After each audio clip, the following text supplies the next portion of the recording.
శ్రీ గురుభ్యో నమః.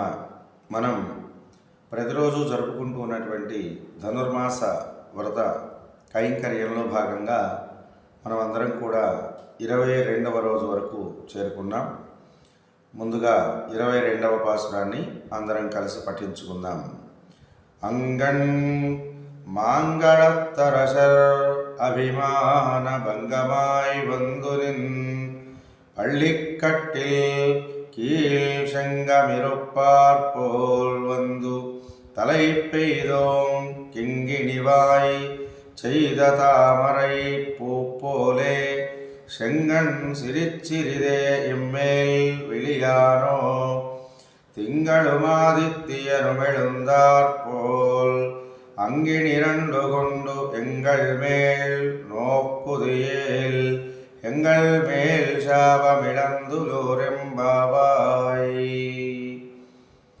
ఈ పాసురంలో గోదాదేవి మరొక మంచి విశేషాన్ని కృష్ణ భగవానుడి యొక్క కటాక్షం కోసం చెప్తూ ఉన్నది. విశాలమైనటువంటి ప్రపంచంలోని రాజులందరూ కూడా వాళ్ళ పొగరు తగ్గిపోయి వాళ్ళ యొక్క ఆత్మాభిమానాన్ని వదిలిపెట్టి నీ శయ్యాగారం చుట్టూతా చేరి నీ శరణు కోరుకునే విధంగా మేమందరం కూడా ఇక్కడికి వచ్చి నీ శరణు కోరుతున్నాం స్వామి. ఓడిపోయిన వాళ్లతో పాటుగా మేము కూడా నేను సేవ చేయాలి అని కోరుకుంటున్నాము. కనుక అలాంటి మమ్మల్ని కటాక్షించడం కోసం ఓ పరమాత్మ పద్మముల వంటి నీ ఎర్రనైనటువంటి కన్నుల నుండి కరుణా కటాక్ష వీక్షణములు మెల్లమెల్లగా మా పైన ప్రసరింపచేయవయ్యా.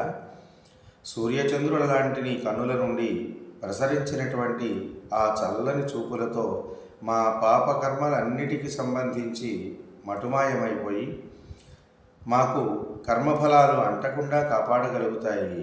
లోకానికి శుభాన్ని చేకూర్చాలి అనేటువంటి సదుద్దేశ్యంతో మేము ఈ శ్రీవ్రతాన్ని ఆచరిస్తూ ఉన్నాము.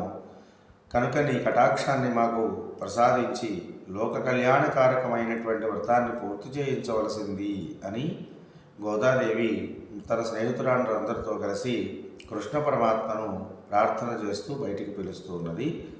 స్వస్తి.